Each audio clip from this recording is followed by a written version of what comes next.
Well, welcome to Embodying Compassion, Addressing Spiritual and Theological Challenges in LGBTQ plus Healthcare. If you're here for that panel, you're in the right place. So we have a great presentation ahead of us. We're going to talk about a lot of different things. There's going to be opportunities for Q&A for us to engage with one another. But I think we're going to try to capture it in kind of three different headings. One, we're going to try to articulate and show you how to apply a theology of encounter in the educational and healthcare settings. Two, we will try to trace some of the barriers queer people face in healthcare institutions, as well as within the Adventist community at large. And we're going to highlight some of the spiritual resources that might help us address some of those barriers and challenges. And then lastly, the panel will try to illustrate how one might navigate the challenging tension between being an Adventist as well as a queer person within our community. So to start us off on the conversation, Dr. Steve Yeagley is the Associate Vice President for Student Development at Andrews University, where he has worked for the past 25 years. Previously, he serves as a pastor in 3 local church districts. He earned his Doctor of Ministry degree from the Seventh-day Adventist Theological Seminary, where he teaches as an adjunct professor of youth evangelism. He has served on the North American Division's Human Sexuality Commission. There, he participated in the adaptation of the Guiding Families of LGBT plus loved ones, Adventist edition. And then our second panelist, Dr. Philip Nist, grew up in Tempe, Arizona, as a member of the Nazarene Church. He completed an MA in Philosophy of Religion and Theology from Claremont School of Theology and an MA in Bioethics from Loma Linda University, a PhD from Claremont Graduate School in Religion and Ethics. He currently teaches philosophy at California State University, San Bernardino, and serves as a community member of the Ethics Committee at Loma Linda University Health.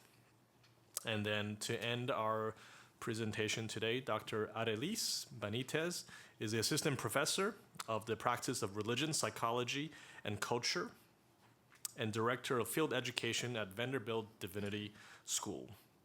Prior to joining Vanderbilt faculty, she served as an instructor at Loma Linda University School of Religion, where she was the director of the Master of Science in Chaplaincy program, and a former lead chaplain at Loma Linda University Medical Center, Murrieta, where she developed a volunteer chaplaincy program.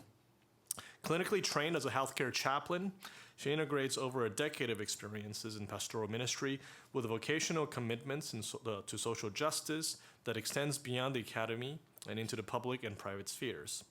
Currently, she also serves as a member of the CPE Professional Advisory Group at Vanderbilt University Medical Center. So eminently qualified to address our topic today.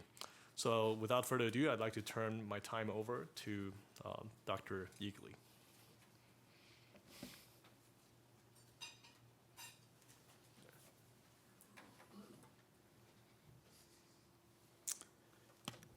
Okay, thank you and welcome everyone.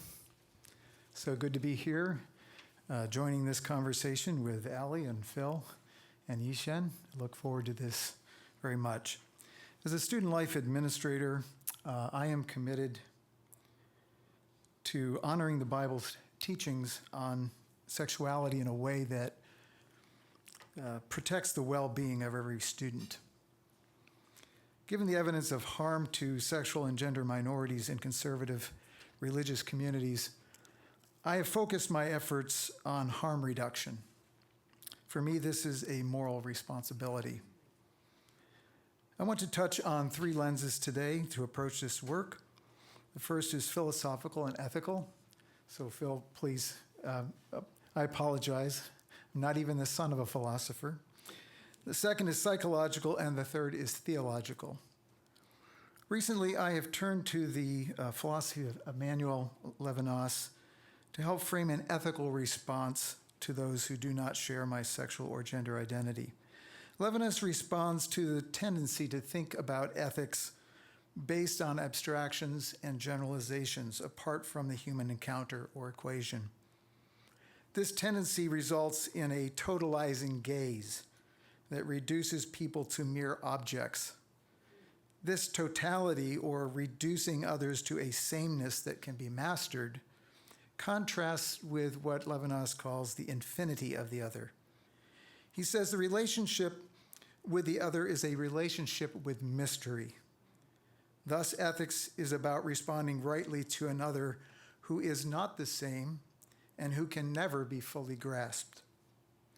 Levinas does not ground ethics in rules or outcomes, nor does he start from the idea of a moral self, as virtue ethics does. He roots ethics in the face-to-face encounter with the other, whose very being makes a claim of responsibility on the self, an ethics of the face.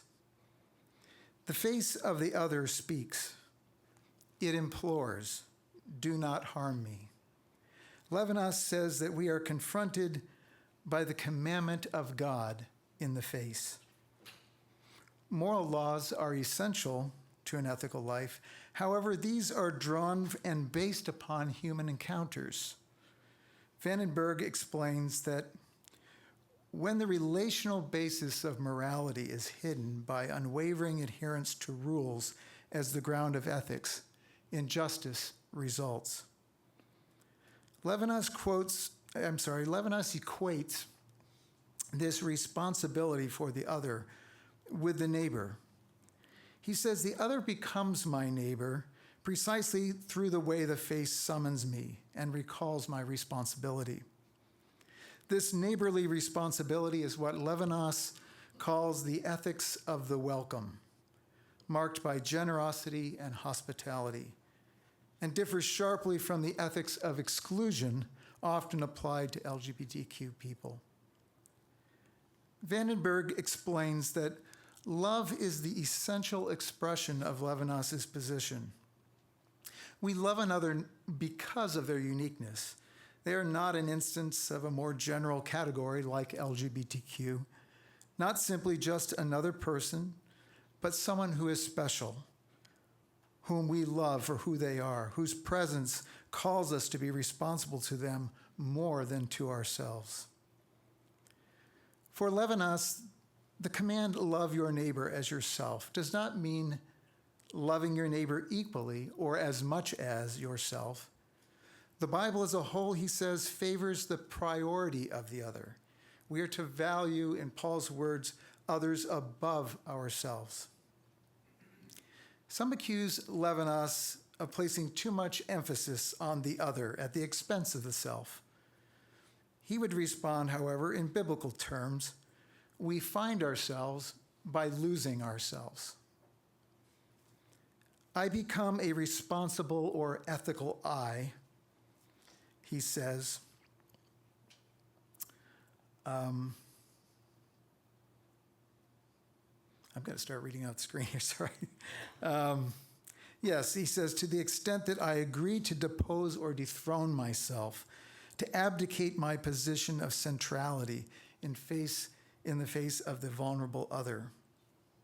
Levinas thus reinterprets the love commandment, love your neighbor. This work is like yourself. In fact, this work is yourself. The self is the one who loves the other. Levinas thus Paul uses this language of there we go. Paul uses this language of love and responsibility.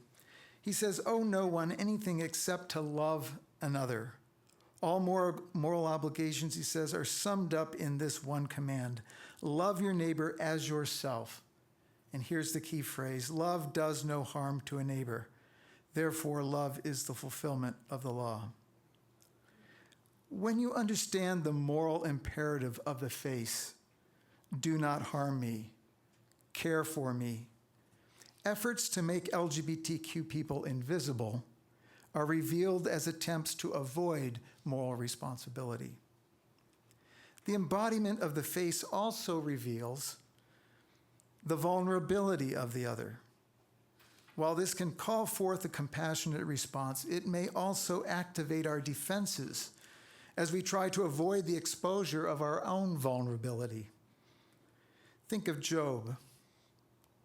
When faced with the alterity of Job's lived experience, his friends attempted to build a firewall of theological certainty between their seemingly well-ordered lives and Job's unsettling otherness. They tried to squeeze Job's experience into a mold of theological sameness, not just to preserve theological integrity, but I would argue to protect themselves against their own vulnerability. The response of Job's friends contrasts with that of Jesus, who was, as U2's Bono says, born into poverty, into shit and straw. Unknowable love, unknowable power, he says, describes itself as the most vulnerable. God's moral being is embodied in the vulnerability of flesh, so he might demonstrate an ethics of face-to-face encounter, a compassionate ethics of the welcome.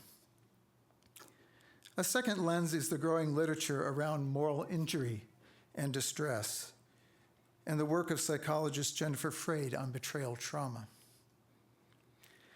While PTSD describes the limbic system's fight or flight response to traumatic events, moral injury, which can appear with PTSD, involves the soul's right or wrong sensibilities. Now, Shen initially framed moral injury in institutional terms as a betrayal of what's right by someone who holds legitimate authority in a high-stakes situation. In this instance, leadership malpractice may result in moral injury to one or more group members. Litz later described moral injury in individual terms as self-betrayal, when a person perpetrates, witnesses, or fails to prevent acts that deeply transgress deeply held moral beliefs and expectations. For Shen and Litz, moral violations can damage a person's conscience and moral compass. They can leave persistent psychological and spiritual wounds, including guilt, shame, anxiety, anger, deterioration, or the undoing of character, as Shen says, diminished capacity for trust, and disintegration of one's moral meaning system. It's important to note that moral injury can affect everyone, the injured party and those who caused or witnessed the harm. Naming the wounds of perpetrators and bystanders does not diminish their responsibility or turn them into victims, but it does highlight the damage to moral life when our decisions, even quote justifiable ones, hurt another person.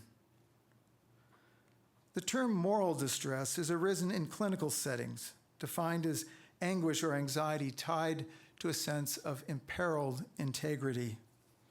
It may result from moral violations, but also from navigating situations of moral complexity and conflict and compromise. Morally distressing incidents can leave a residue that can build up over time, known as the crescendo effect. Clinical and pastoral practitioners work in morally complex environments.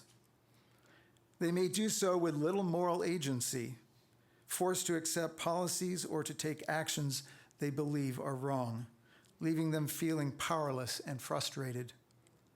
They may conclude that their voices don't matter or fear retaliation if they speak up. These impediments can diminish moral responsiveness and lead to complacency and callousness in the workplace. Carson and Rushton have suggested providing moral reflective spaces as a way to preserve practitioners' integrity. These are ongoing, facilitated groups where practitioners are invited to think through and question and reflect on the ethical challenges that they encounter in their work. Consider the clash over the treatment of LGBTQ students on Christian campuses. With a conflicted conscience, a school administrator may make a decision that impacts the lives of LGBTQ students, viewing it as necessary to biblical faithfulness, denominational loyalty, or institutional survival. Some employees who implement this decision or witness its effect on students may experience moral distress, but remain silent for fear of repercussions, while others may applaud the school's stance. Subsequently, students adversely affected by these actions and inactions may feel betrayed by those charged with their care. Such circumstances can create moral suffering for all involved. Jennifer Freyd speaks about betrayal trauma, which occurs when people or institutions on which a person depends for survival significantly violate that person's trust or well-being. Her research posits that abuse perpetrated within close relationships is more harmful than abuse perpetrated by strangers because of the violation of trust within any necessary relationship. Freyd says that institutional betrayal occurs when an institution such as a school, hospital, or church, or perhaps police department, harms or fails to protect those who rely on it. For instance, the church may blame the victim of a sexually abusive pastor or terminate an employee who comes out. These members will likely feel betrayed by an institution that they have trusted and relied upon for meaning, connection, comfort, and spiritual safety. When institutions and their leaders are held hostage by powerful interests, donors, other stakeholders, they may operate out of fear or intimidation on a complex issue. Moral and pastoral imaginations can be stifled, increasing the likelihood of moral injury and distress. Hence, the importance of creating moral reflective spaces where practitioners in safety can voice their consciences and seek creative solutions together that serve the well-being of all. To accomplish this, though, churches and hospitals will need institutional courage, which Freyd defines as an institution's commitment to seek the truth and engage in moral action despite unpleasantness, risk, and short-term cost. It is a pledge to protect and care for those who depend on the institution. Finally, I want to widen the theological lens. When speaking about morality in relationship to the LGBTQ community, we often focus on sexual morality. Yet there are other pressing moral questions that need our consideration, such as the value of human life and protection of well-being. There is a legacy of physical, emotional, and spiritual harm that has resulted from the church's approach to the LGBTQ community. It raises the question, how should we navigate the apparent conflict between being faithful to Scripture and nurturing LGBTQ members' well-being? Jesus' Sabbath healings may offer some insight. In one account, Jesus is accused by religious leaders of working on the Sabbath by healing a woman. He responds, "Don't each of you untie your donkey on the Sabbath and lead it out for a drink of water? Why can't I release this woman from her misery?" In a second account, Jesus asks his critics, "Is it lawful to heal on the Sabbath or not? If one of you has a child or an ox that falls into the well on the Sabbath day, will you not immediately pull him out?" Thiessen observes that Jesus' argument here would have been familiar to his Jewish contemporaries. They commonly debated the kind of competing legal demands that Jesus' healings raised. He writes this, "Central to any law observance is the need to properly prioritize the regulations that make up a body of laws, so that when two laws appear to conflict, one knows which of these two takes precedence. According to both the Jesus of the Gospels and many rabbis, human life takes precedence over the Sabbath." Jesus honored the Sabbath, but in a way that valued life and prioritized well-being. What emerges from Jesus' handling of Scripture is an ethic that holds human life in highest regard. Finally, a word about compassion. In my experience, many Christians say that they want to offer compassion to the LGBTQ community, but often totally miss the boat. Job says to his friends, "What sorry comforters you are.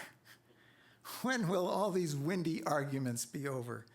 Oh yes, I could talk as you do if you were in my place. I could overwhelm you with speeches, shaking my head over you." Gutierrez notes that this is a key passage because it's a rejection of a way of theologizing that does not take account of concrete situations, of the sufferings and hopes of human beings. The friends who surround Job are quick to argue for the soundness and the settledness of their doctrine, yet they misrepresent God. They know their theology better than the God of their theology. By contrast, Job's knowledge of God is deeply personal.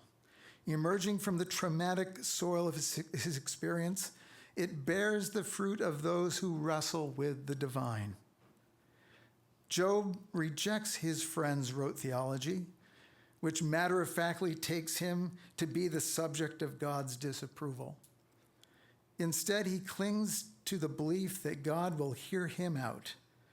He possesses, Gutierrez says, a painfully acquired closeness to God, which these untouched theologians and their arguments do not know. Could it be that many LGBTQ believers share Job's exasperation and have grown weary of the detached dogma of their heterosexual counterparts? Theologically, they are taught that they have strayed far from God. Relationally, many strive with God and cling to him in remarkable ways. I only ask that straight believers, wielding answers to a biblical, quote, issue, not overlook the human beings on the other side of their theological equations. Let's be sensitive to the lived experiences and the spiritual commitment of LGBTQ believers, lest we thwart the life-giving purposes of God.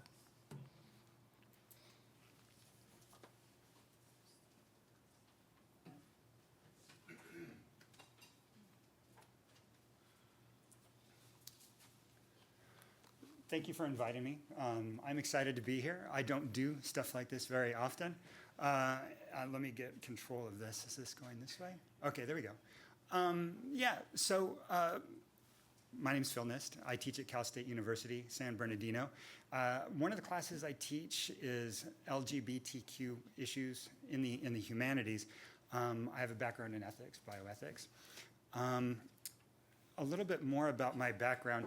My primary interest in these issues came from observing the experiences of my family members. First of all, my brother, I grew up in the Nazarene church, so did my brother. After 25 years of marriage, having 3 kids, he came out as gay. And he got to a point where after his kids grew up, that he started struggling with this more and more and started involving himself in more and more self-destructive behavior because he couldn't handle it. You talked about moral injury, right? So much of what you said, you did a lot of work for me, Steve. I appreciate it. So I can go a little bit fast through some of this. But even more so my son. So I have a transgender son. He came out a few years ago, first as non-binary and then transgender. And I could speak for 15 minutes just on how awesome he is and the whole process of transitioning and all that. So if you want to ask questions about him and my relationship with him, I'd love to talk about it, but I need to move on. So the goals of this presentation, I think in terms of somebody who does ethics And so I think in terms, when I think of compassion, right, you're suffering with the other. As an ethicist, I guess, I put things in terms of what to do and what not to do. And so I might be focusing on some real practical things. And some of this you already know. I can tell you already know it, but it's worth emphasizing even if you already know it, right? So some do's and don'ts of showing compassion for LGBTQ plus people. The first one, I think I think you helped me with this because, I'll read what I have. It says, do show compassion because of the obstacles they face, not because of their identity. And, I was trying to get a handle on this. I think when some people talk about or even talk to LGBTQ plus people, they have sort of it's like an attitude of, it's kind of paternalistic and condescending, as if the people in those communities have a deficiency or they need to be pitied, as if they, have a disease. I see it even when some people talk to my son or my brother. And so I see this from a personal perspective. I think the face-to-face encounter with the other, I think what you described is a much better approach, right? Rather than seeing people with a deficiency that they need help with their deficiency. It's not like that. So I hope that made sense. I think Steve did a better job than what I'm doing here. So part of showing compassion, I think, is keeping up with the terminology. And of course, LGBTQ plus, I remember when my mother-in-law was introduced to this term and a lot of the terms that came with it, so I'll speak personally, it becomes overwhelming, right? And if you're familiar with this LGBTQ plus, the plus stands for things like intersex, asexual, pansexual, and it goes on and on. And people within these communities really aren't thrilled about this term either. And that's why, as Shen pointed out, some people use the word queer, and I still stumble on that word. If you're part of the older generation, you hesitate before you say that. And so I think the context in which you use that is important. You have to know your audience. Obviously, now I know my audience a little better, so I feel better saying it. Within my classes, I say it without hesitation, and they don't see it. My trans kid uses it all the time. Without hesitation. So knowing the terms, keeping up with the terms, knowing how to speak. I want to continue about that, but there's more. Do expect disagreement on terms. When it comes to labels and terminology, it changes. I'm sure most of you know that terms like heterosexual, homosexual, these things didn't exist 150 years ago. These are terms that were invented by scholars, right? Before people would talk about certain actions, but scholars started labeling people according to their particular actions and behaviors. And some of these terms fall in and out of use. After Stonewall, right, the Stonewall riots and then the Pride parades, certain terms for transgender people were used, and those terms are no longer used. So keep up to date with the terms. The terms are important. Again, it's part of showing compassion for people, recognizing the proper terms, and seeing deficiencies in older terms. Terms and meanings change. And the use of labels in general. Part of my LGBTQ plus class that I teach deals with queer theory. And one of the big subjects within queer theory is the use of labels. And on the one hand, labels can be tools of oppression, right? You label somebody so you can other them. You can put them outside of your group, and you can make laws and restrictions on them, right? So labels can be harmful, and they're inadequate because people don't always fit into it. In fact, they usually don't fit nice and neatly into specific categories or labels. On the other hand, you need these labels if you're members of these groups, or if you're fighting for these people in these groups. You need these labels as tools for liberation, right? You can't fight for gay rights if you don't identify who counts. The whole issue of labels and inclusiveness and exclusion, there's a lot to say there. So if you have questions about that, I can talk about that as well. You already know all this, that you should use preferred pronouns and names. This can be difficult. It might be something that out of habit, right? I'm thinking again of my own trans kid and my mother-in-law and other people. You get used to certain names, and I'll just say briefly so I can move on to other stuff. This is more important than you might realize, especially for younger kids, right? Younger transgender kids. If you use the wrong pronouns or what they call the dead names, I still don't like that term, dead name. It hurts. It hurts a lot. It hurts more than you can realize, okay? And then I can just leave that one.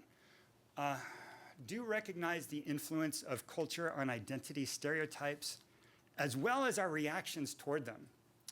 Yeah, so I don't know how much thought you've put into this, but when it comes to our perception, our expectations of people within these communities, they're formed by the media that you absorb, right? The cultural influences that you have.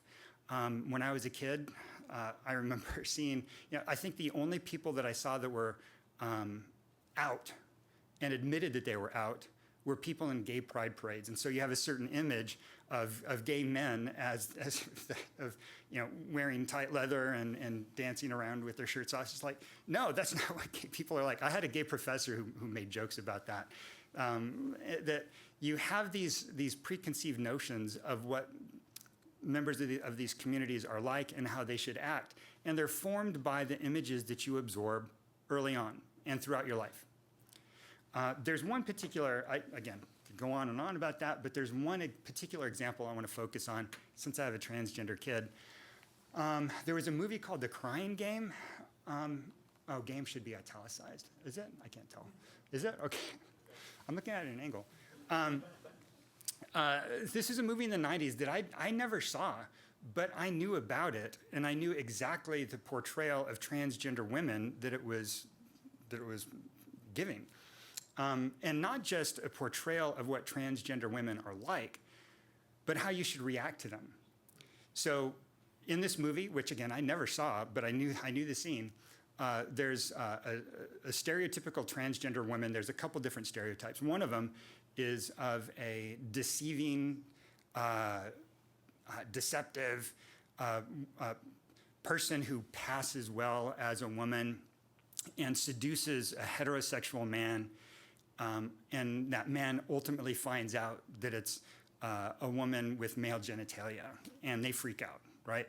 And so you have the stereotype of a deceitful, seducing transgender woman, and then you have the reaction, which was the man reacted violently, and then ultimately with revulsion, and then vomiting. This was portrayed in other popular media, right? Other TV shows picked it up and used it as a parody. There was a movie that I did see, Ace Ventura, Pet Detective. I don't know if you ever saw that. And they revisited that scene and played it out way more than even the original movie did. And so my point is that images from popular culture form and reinforce the way that we think of these communities and even how we react to them. All right? Another thing I think, and this is more conceptual, don't think in terms of binaries, and I think this might be difficult in terms of, well, for theological reasons, psychological reasons, philosophical reasons. We like to put things in binaries, categories, right? There's male, female, man, woman, straight, gay, normal, abnormal, ideal, less than ideal. Part of queer theory is getting rid of these binaries or recognizing the weaknesses of these things. And I mean, even from a biological level, this is problematic because you're aware of intersex people who make up, by some estimates, 1.7% of the population, which is about the same number of redheads in the population, are 1.7 are intersex, meaning they don't have what we think of as male or female only sexual reproductive organs, or maybe they have different chromosome makeup. Yeah, so I mean, for lots of different reasons, giving up on binaries is a good idea.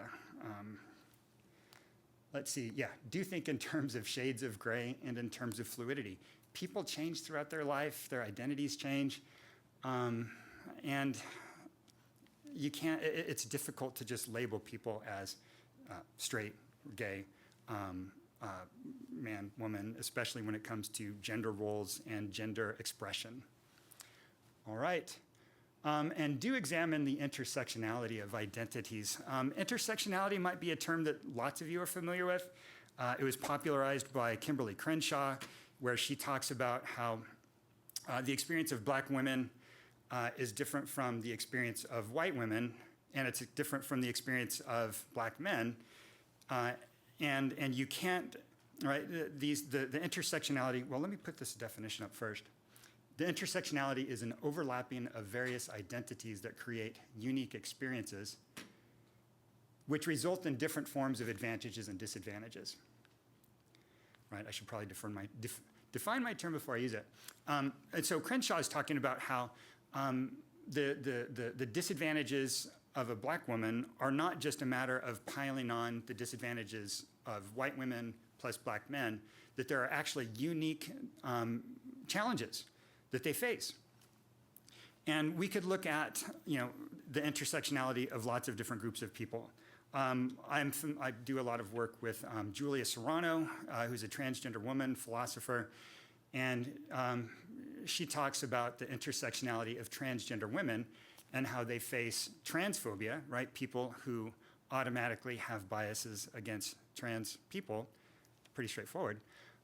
Homophobia, because some men are afraid of being attracted to a woman who has male sexual reproductive organs, right? And so there's a homophobic aspect to their intersectionality. And then there's also sexism, because as women, they face the same sort of challenges and misogyny that non-transgender, cisgender women do, right? And so there's quite a bit of things to take into account there. There's lots of different challenges that are presented for transgender women. Real quickly, this wasn't something I planned on speaking of, but transgender men have it easier, I wouldn't say easy, but easier than transgender women, partly because they can pass more easily. Again, pass is kind of a weird term, but whereas transgender women stick out more. And then there's the inherent cultural sexism that thinks, why would somebody want to be a woman? I can understand why somebody would want to be a man, but why would you want to be a woman, right? And it's awful. But that's the part of the challenge that transgender women face. So, yeah, and I know those people down there. Something else, don't think of people in these communities purely in the abstract. So my wife on the right there and my son on the left, they couldn't, he, or my son, could not get coverage for certain gender-affirming care. And my wife was a neurologist. She passed away a little more than a year ago. She fought very hard to get coverage for gender-affirming care for my son. And one of the things that she was told to do, along with her very well-reasoned, well-documented, right? She was really good with medical research and documentation. So she wrote this big, long argument of why they should be providing coverage for gender-affirming care. They said, put a picture in along with your appeal for gender-affirming care. Because when you put a picture in, you see the face, right? It becomes a person and not just a category or a group of people. And I don't know how much the picture had an effect, but Laura won the appeal, and the insurance company actually covered it. So, yeah, don't think of people in these communities purely in the abstract. They're people, and when you see their face, it's like it changes you, right? And then lastly, being part of these communities is part of their part of their identity, not their entire identity. I didn't plan on speaking about this professor, but I already did once. I had a professor in grad school who said, I'm a gay man, But I don't think of that as primarily who I am. I am a scholar, a professor. I'm a member of this particular church. I'm a family person. Oh, and I happen to be gay. And I think that there's a tendency, and he said, right, and this really stuck with me, there's a tendency to think of these of people in these communities primarily as that thing, right, that particular label. And this is a mistake. This isn't their entire identity. It's part of who they are. Just like, think of it yourself. You can always apply this stuff to yourself. Would you think of yourself as primarily a heterosexual? That's not the first thing. When I think of myself, that's not the first thing I think of. I'm not sure what the first thing is, but it's not that. In any case, if you have any questions or comments or want to continue the discussion, there's my email address. That's my personal email address, and you're welcome to continue the conversation. So thanks for letting me share. Thank you. Yeah.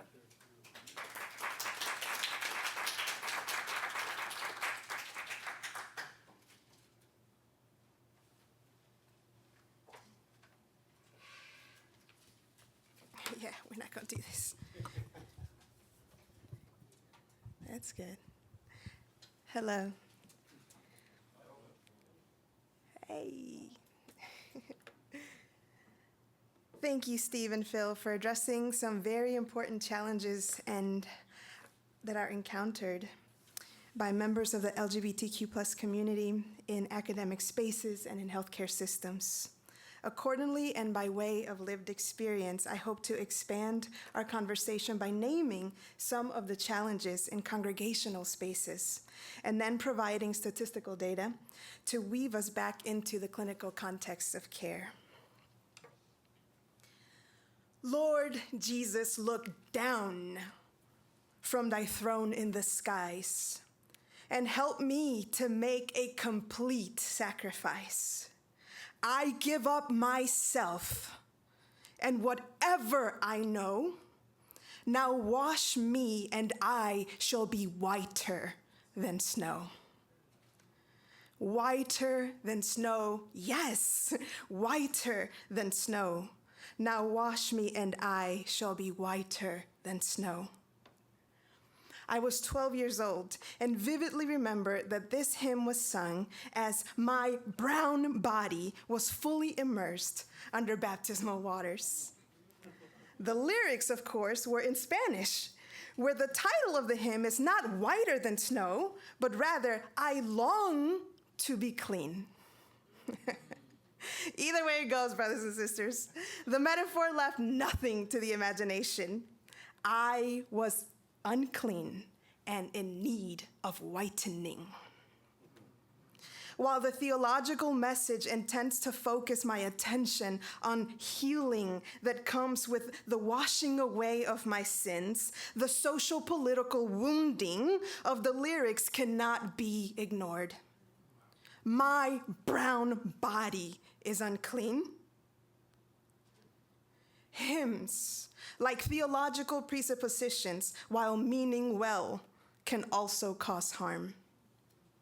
The day I first heard this hymn, I was celebrating that I had gone through months of guided Bible study and completed every lesson of La Fe de Jesús, or the baptismal workbook titled The Faith of Jesus. Yes, I was on fire and ready to stand before the Logan Square Hispanic Seventh-day Adventist congregation in Chicago, Illinois, of which I'm a native, to confirm all 13 of my baptismal vows and profess my commitment to honor and uphold the belief statements of my new church community.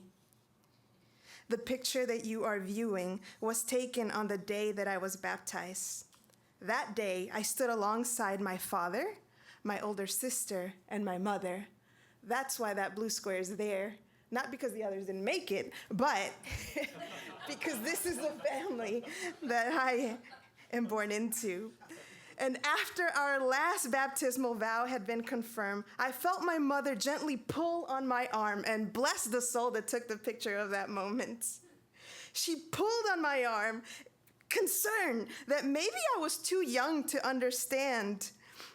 or lacked readiness for such commitments. She said, "Mija, ¿te quieres bautizar?" My daughter, "Are you sure you want to be baptized?" To which I replied, "I want to be where you are." Now, I wish I could take credit and say I read Ruth, but no, she was not in the baptismal workbook.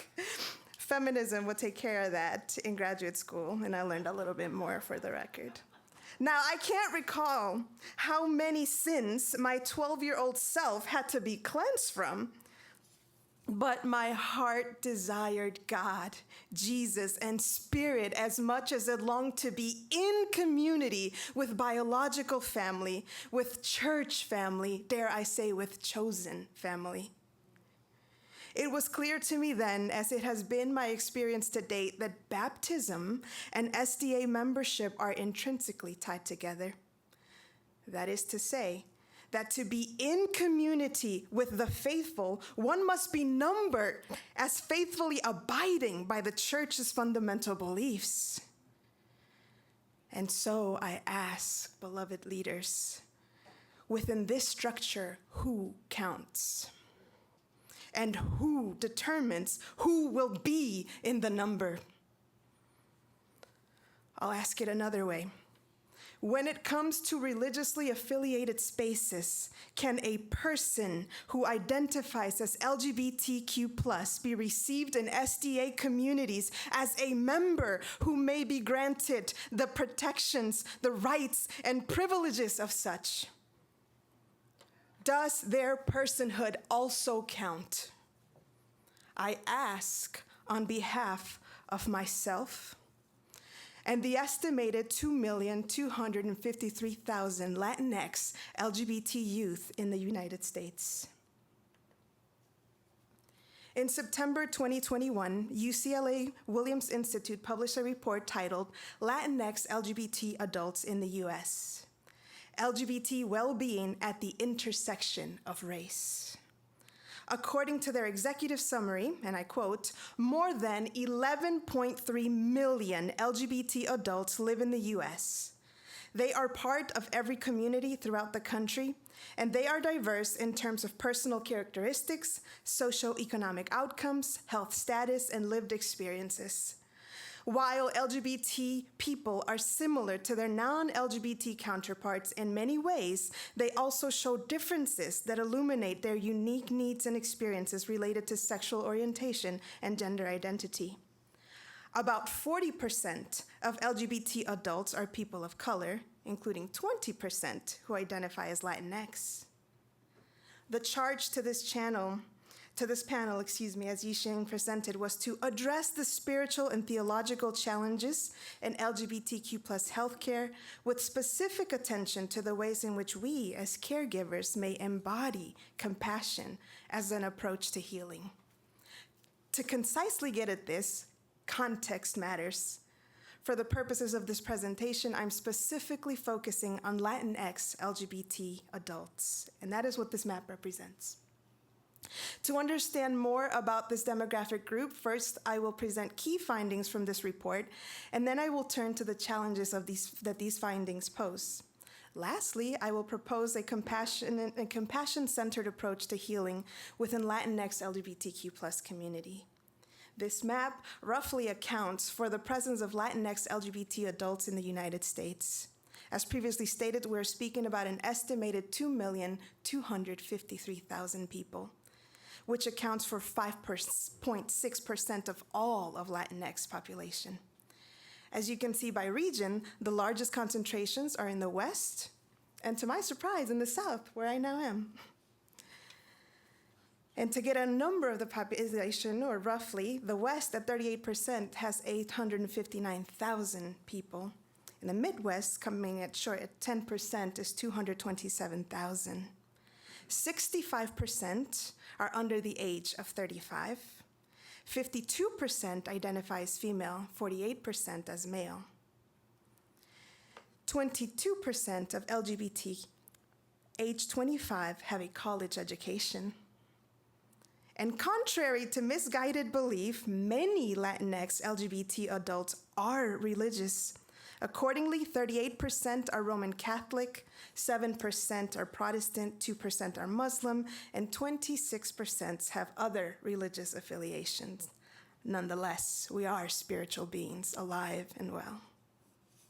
Economic characteristics: 37% live with a household income below $24,000 per year. Latinx LGBT adults are more likely to be unemployed and to experience food insecurity than Latinx non-LGBT adults. And so I'm listing economic, demographic characteristic, mental and physical health, just so that we get a picture of who it is that we're talking about. Mental and physical health: nearly 1/3 of Latinx LGBT adults have been diagnosed with depression, compared to 16% of Latinx non-LGBT adults. Latinx LGBT women have the highest rates of depression at 35%, compared to 20% of non-LGBT women. Access to health care: Latinx LGBT adults are more likely to engage in high-risk health behaviors than Latinx non-LGBT. Among Latinx LGBT adults, 28% report current smoking and 8% heavy drinking. Compared to non-Latinx LGBT adults, Latinx LGBT adults had greater odds of being diagnosed with several serious health conditions, including asthma, diabetes, cancer, high blood pressure, and cholesterol. Latinx LGBT adults are more likely to have health insurance than Latinx non-LGBTQ, and many of them have Medicaid as their primary insurance. Similar proportions of Latinx LGBT adults, 60%, and Latinx non-LGBT adults, 58%, have a personal doctor. That's good news. What this says is that even if it's by smaller margins, when it comes to this population, medical centers are likely to receive Latinx LGBT persons. Discrimination and stressful events: many Latinx LGBT adults reported experiences of discrimination and victimization. 74% of adults reported having experienced everyday discrimination. 42% reported experiencing physical and sexual assault, and 69% reported experiencing verbal assault or abuse. Many adults also reported financial and job-related stress. For example, 62% reported not having had enough money to make ends meet in the prior year. Resiliency: the majority of Latinx LGBT adults, of Latinx transgender adults, reported feeling connected to the LGBT community. Less than half of Latinx LGBT adults reported feeling connected to the Latinx community. About 2/3 of Latinx LGBT adults reported feeling supported through their social circles. One takeaway about Latinx LGBT resiliency is that we are finding the most support from LGBT community and our chosen social circles, and lesser support from within our Latinx community. Sometimes those that are at home have the hardest time receiving us. Now, I know that I've saturated this talk with numbers, and I'll be sure to upload the cited report to the conference drive in case you'd like to tap into some more numbers. But here's why I believe that it is so imperative to research and prayerfully sit with the demographics. You see, in lieu of the primary biblical choice, which is to befriend, or as Steve said, to prioritize our neighbors, this exercise is an invitation to deepen theological reflection. By which I mean it is an opportunity for all of us to engage in a process of making connections between the contextual realities of Latinx LGBT persons and our theological claims, our evolving understanding of God, and that which we define as our faith. Through theological reflection, we might start listening to understand and not to have the final say. Through theological reflection, it is entirely possible that our deeply held convictions may be challenged, stretched, and/or affirmed to the benefit of our social, ethical, and spiritual transformation. I cannot say enough the joy in my heart that I received when I saw that this book had been published. guiding families of LGBT loved ones for Adventist families, ministry leaders, and all who care. And the first question that came to my mind, of course, was, ¿hay uno en español? Is it possible that there might be one in Spanish? Asking for a friend. And I love so much just about everything in this book, except there are some questions that still come up for me. And I want to underscore that this is a good thing, a very good thing that we have this as a resource. And also, we still need to be in dialogue about what this means, that there needs to be an instruction and a manual, a workbook of how to relate to people like me.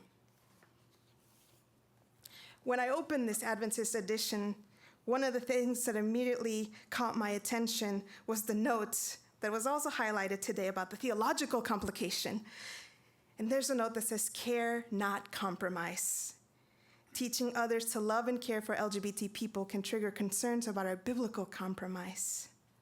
Nothing in this resource will dishonor God's word. We encourage you to maintain the biblical position of the Adventist Church while adjusting your posture to love others like God has loved you.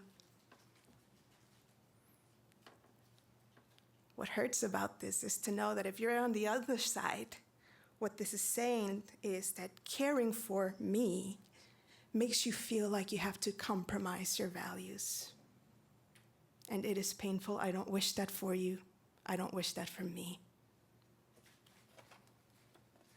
Another brief example is that the first biblical citation that is offered in this book goes, and Jesus went about all the cities and villages, teaching in their synagogues and proclaiming the good news, the gospel of the kingdom, and curing all kinds of disease and every weakness and infirmity. This waxes on pathologizing one of my markers of identities.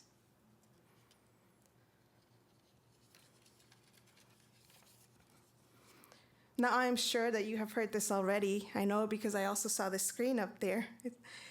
Because just about at every SDA conference that addresses health, religion, and spirituality, we will not fail to cite the ministry of health and healing, where our beloved prophetess Ellen White writes, Christ's method alone will give true success in reaching people. The Savior mingled with people as one who desired their good. He showed sympathy for them, ministered to their needs, and won their confidence. Then he invited them, follow me. And we tend to stop here, but I find that the next paragraph is even more insightful towards understanding Christ's method. The prophetess goes on to say, we need to come close to people by personal effort.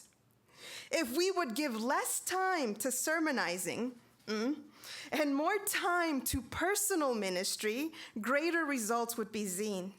The poor are to be relieved, the sick cared for, the sorrowing and the bereaved comforted, the ignorant instructed, the inexperienced counseled. We are to weep with those who weep and to rejoice with those who rejoice, accompanied by the power of persuasion, the power of prayer, the power of the love of God. This work will not and cannot be without fruit.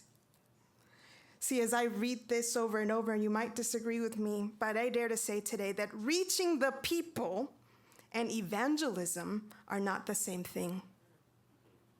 The aim of evangelism is often conversion. The aim of reaching the people is to reach the people. When the means is the end itself, then mutuality and healing in relationship may begin to flourish. To conclude, and in light of the demographics I have read and what Steve and Phil have also shared, I would like to make a communal appeal to us all. What does good mean to LGBTQ plus persons that then we may desire it with and for them? How will we show up sympathetically? How will we minister to the needs that we have heard? How will we know that we have won one another's heart, one another's confidence? Phil, I loved a quote that you said earlier, and you said that when you see the picture, you see the face. When you see the person, it changes you. Brothers and sisters, I am tired of wanting to be seen. I find myself exhausted. I drove here for 5 hours. I could not sleep last night, all but 20 minutes, looking over my notes, drafting and redrafting, wondering how much I would say. Would it be enough? Would it not be enough? In preparation for this talk, I found a box that was labeled Ministry Box.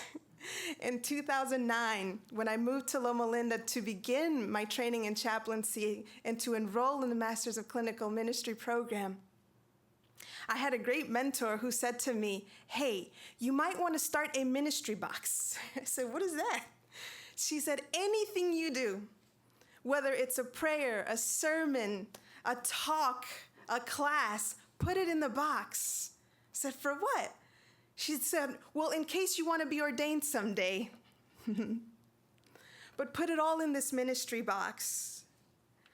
I pulled out this ministry box in the past week, and I found 4 one-inch binders full of things that I have done. The evidence, the paperwork of how deeply I want to be in community here, even after feeling unwelcomed. I am still fighting to be seen. I am not giving up on our church, even when there have been times that I have felt that the church has given up on me. But I also believe that systems are not people, right? People can change. People can grow. In that ministry box, I found someone's face. This is Linda Marie. She passed away April 29, 2014. I ministered to her and her partner. They were a lesbian couple while I was a chaplain at Loma Linda University Marietta Hospital. And after Linda's death, her partner Julie came to me with a thank you card. A card that, of course, had Linda's face on it. And this card reads, "I can't say enough about how you were there for us during Linda's last days. You were so very accepting of our relationship, so inclusive. There was no judgment or harshness. You welcomed us with open arms. You need to pass on that touch you have with others. They would learn a lot. Much love to you." And I thought, who in the midst of their grief thinks to write a thank you card? And I don't share this as an accolade for what I did that day, but I share this because this shouldn't be an exception. This should be the rule in our medical centers. This should be the rule in our congregational spaces. This should be the rule in our academic context as well. That people feel seen, that people feel known. How we get there is for another day. Thank you.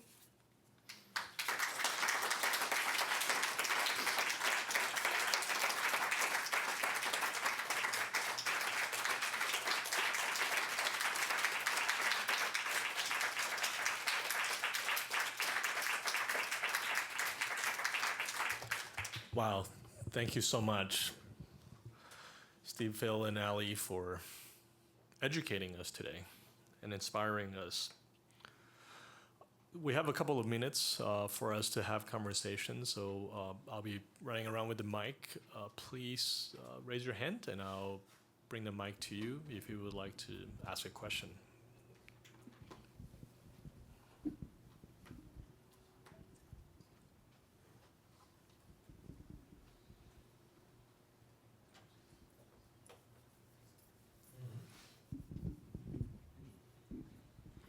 Thank you so much for those really touching and informative presentations.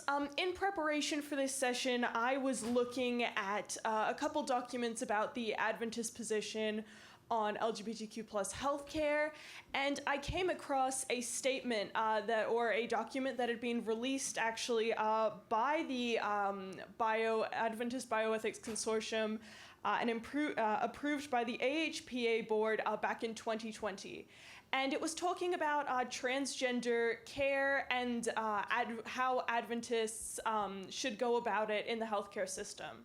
And I had noticed that one of the points was if people don't have education or don't understand the treatments that LGBTQ people might be going through, whether it's hormone replacement therapy or any gender-affirming care or surgeries they may have had, then they should refrain from providing medical advice on those particular issues. And it talked a little bit about other educational aspects as well, and whether people understood the medical aspects of that. And I was wondering, in regards to education and in healthcare in general, are there any steps being taken to talk about gender-affirming care, whether it's in school or in sort of continued learning programs once you're in the Adventist healthcare system?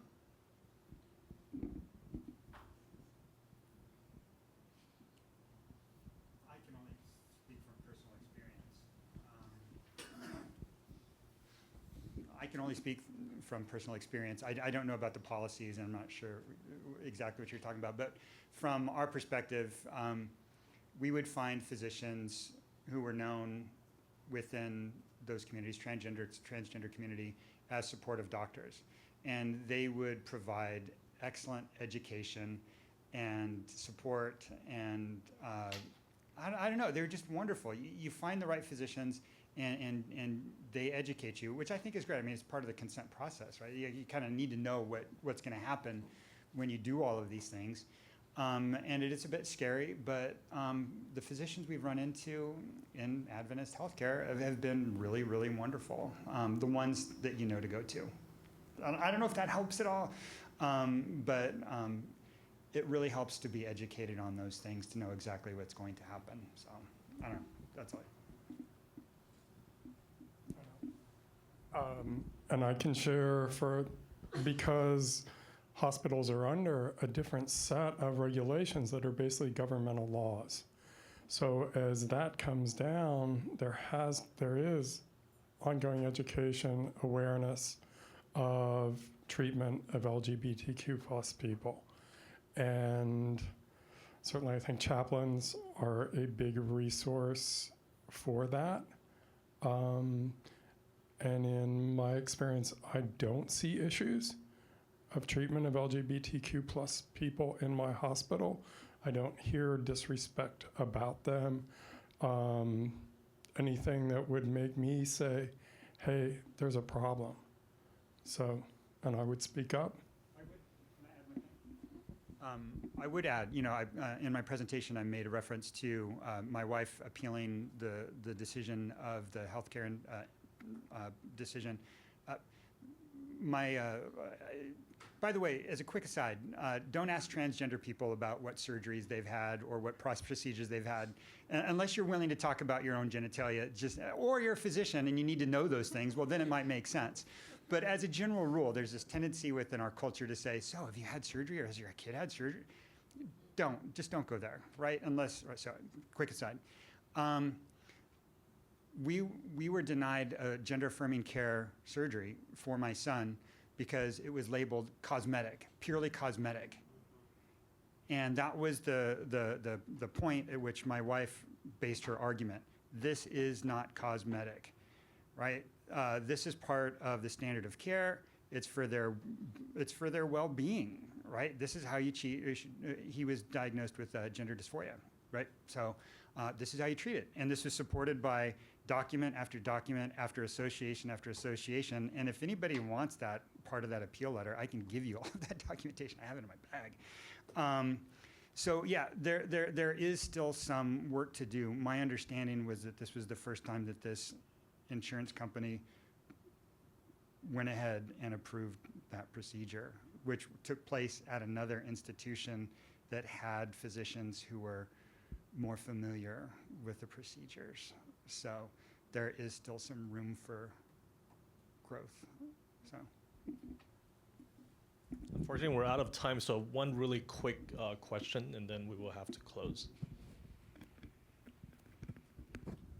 But thankfully, it's not a question.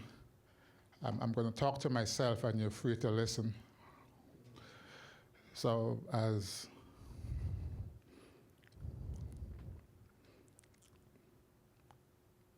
my sister shared, I was saying to myself, shame on me. Shame on me for putting vulnerable, hurting people through pain so that they can educate me. I think it's time for me to stop asking hurting people to go through hell and pain so that I could get some education. We must stop this. We have to stop making hurting, vulnerable people go through more trauma and pain and hell so that we could stand and applaud and be educated. Stop it. Please join me in thanking our presenters again. Thank you so much.